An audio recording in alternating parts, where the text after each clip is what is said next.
Sala nini? Pesa nzambe confiance. Pesa nzambe confiance. Pesa nzambe tabita confiance. Pesa nzambe mission prophétique spéciale confiance. Kolanda lo yenge ote. Tabita sana onction. Onction na yauta pa tata na ngate. Onction na yauta pa kodi ya famille. Onction na yauta pa ngangate. Natana onction full. Na ebisa abatu. Atala tika na 2 personnes. Au moins onction nanga. Onction tire. On va presser la parole. Je vais presser la parole de Dieu. Et tout à l'heure, on mitema. Na lo bala tika kindoki. Tika bakisi. Tika ba unkaka. Viens avec Jésus-Christ. Il n'a pas bon la abatu. Maintenant c'est la bonne.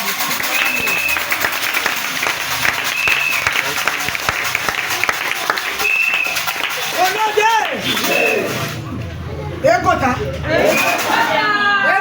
Eko Vanda. Ba mama wana misa kwa place ba uti.